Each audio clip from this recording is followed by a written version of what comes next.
Hello बच्चों, मैं जयनाथ राय, जीव विज्ञान शिक्षक, किसान इंटर कॉलेज पढ़ाने चंदौली। बच्चों, आज हम कक्षा 12 के विषय जीव विज्ञान के अंतर्गत पाठ 5वां है, वंशागति एवं विविधता के सिद्धांत के अंतर्गत एक टॉपिक पढ़ेंगे। क्या? वंशागति का क्रोमोसोम सिद्धांत, क्रोमोसोमल थ्योरी ऑफ इनहेरिटेंस। इस बात पे डिस्कस करने से पहले एनसीईआरटी में कुछ विशेष बातें दी गई हैं, उसको समझते हैं। लक्षणों की वंशागति के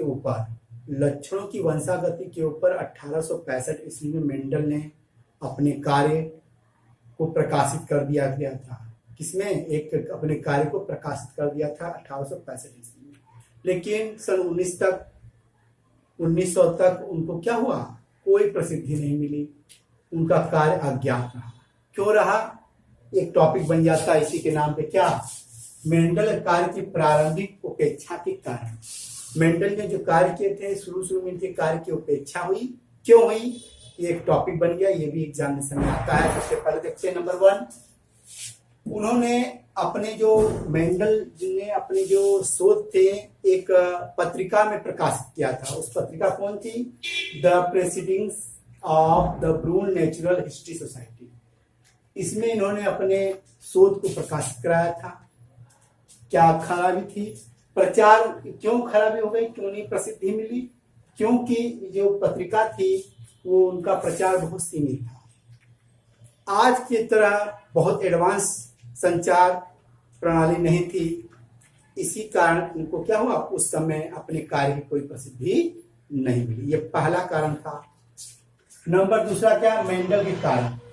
मेंडल ने उस समय कहा था, एक पदार्थ कहा कि वो लक्षणों की वंशागति के लिए उत्तरदायी है। उस पदार्थ को नाम दिया था कारक, जो आज के समय में उसको जीन के नाम से जाना जाता है।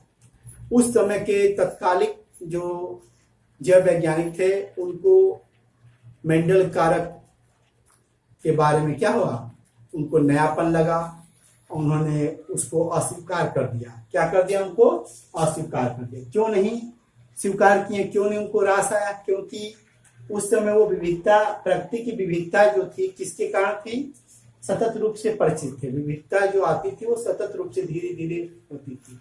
लेकिन मेंडल के अनुसार क्या था? जो विविधता थी अचानक एक ही पीढ़ी में कारक या जीन के कारण आ चुकी थी। ये बात उस समय के वैज्ञानिकों को रास नहीं है। तीसरा कारण है जैव घटना का स्पष्टीकरण। वो जो अपने रिसर्च थे उनको सांख्यिकी या गणितीय रूप में क्या करते थे? सिद्ध किए थे।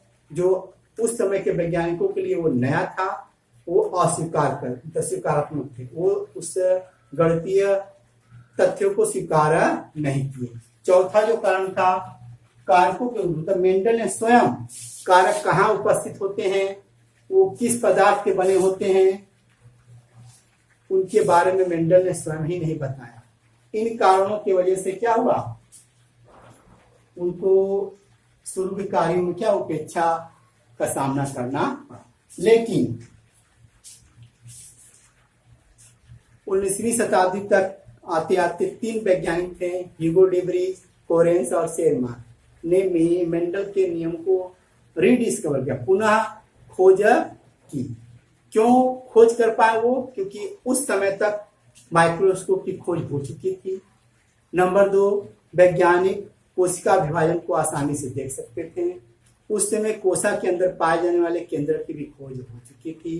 केंद्र के अंदर कुछ रंगीन पदार्थ पाए गए, उस समय खोज हो चुकी थी।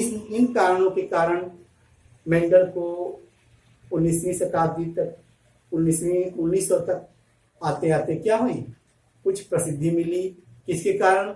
3 वैज्ञानिकों के कारण। कौन कौन थे वो? ह्यूगो डे व्रीज, कोरेंस और शेरमान। आगे देखते हैं कि सन 1902 तक अर्धसूत्री विभाजन के दौरान गुणसूत्रों में गति होती है, यह सबको ज्ञान हो चुका। तब वाल्टर सटन एवं बावेरी ने देखा कि जो गुणसूत्रों का व्यवहार था वो जीन या कारक के समान था। जो मेंडल के जीन या कारक थे उसी के समान गुणसूत्रों का व्यवहार। तो इन्होंने बताया, क्या कहा, क्या समझाया कि मेंडल के नियमों को उन्होंने क्रोमोसोम के गतिविधि के द्वारा समझाया कि मेंडल मतलब गुणसूत्रों में गति होती है। उस गति के आधार पे दोनों वैज्ञानिकों ने क्या किया, मेंडल के नियम को समझाया। किस आधार पे? गुणसूत्रों के आधार पे। जो चित्र आप कहां पाए गए हैं? 5.8 में दर्शाए गए हैं।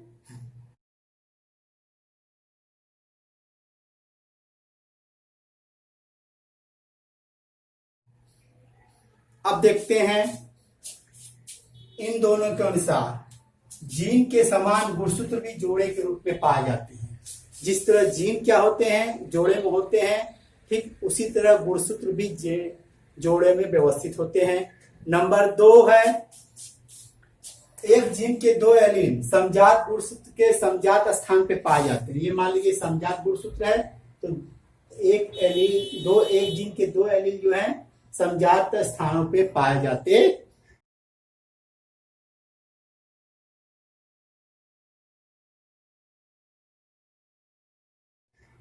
तीसरा है अर्धसूत्री की पश्चावस्था में गुणसूत्र के 2 जोड़े जो होते हैं मेटाफेज पट्टिका पर एक दूसरे पृथक रूप में पंक्तिबद्ध हो जाते हैं।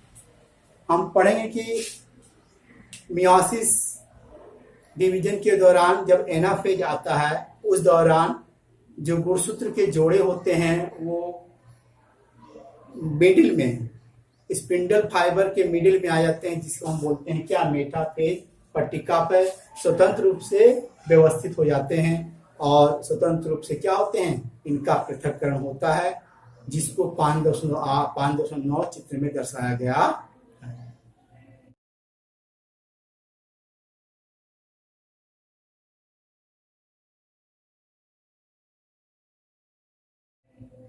अब देखते हैं क्या उपयुक्त थ्योरी के हिसाब से सटन और बावेरी ने एक तर्क प्रस्तुत किया। क्या तर्क प्रस्तुत किया कि अर्धसूत्री विभाजन के दौरान जब क्रोमोसोम जोड़ी बनाते हैं तब कारकों या जीन का भी जोड़ा बन जाता है। जब गुणसूत्र अलग होते हैं, पृथक्करण होते हैं, तो जीन का भी पृथक्करण हो जाता है। फिर से बावेरी और सटन ने एक तर्क प्रस्तुत किया क्या कि अर्धसूत्री विभाजन के दौरान जब गुणसूत्र जोड़े बनाते हैं तो जीन का भी जोड़ा बन जाता है, या जब गुणसूत्र अलग पृथक्करण होते हैं तो जीन का भी पृथक्करण हो जाता।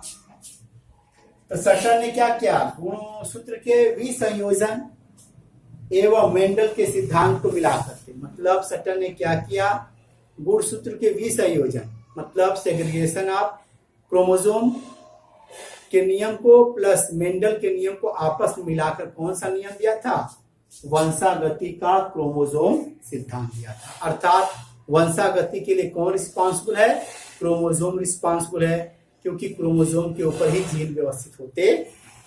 क्रोमोसोम के वंशागति के क्रोमोसोम सिद्धांत के अनुसार सटन ने क्या कहा, जो मेंडलीय कारक होते हैं वो गुणसूत्र पे व्यवस्थित होते हैं और गुणसूत्र ही पृथक्करण एवं स्वतंत्र अभिवन प्रदर्शित करते, ये दोनों प्रदर्शित करते हैं। तो इसे माना जाता है कि जीन का भी प्रदर्शन पृथक्करण भी होता है और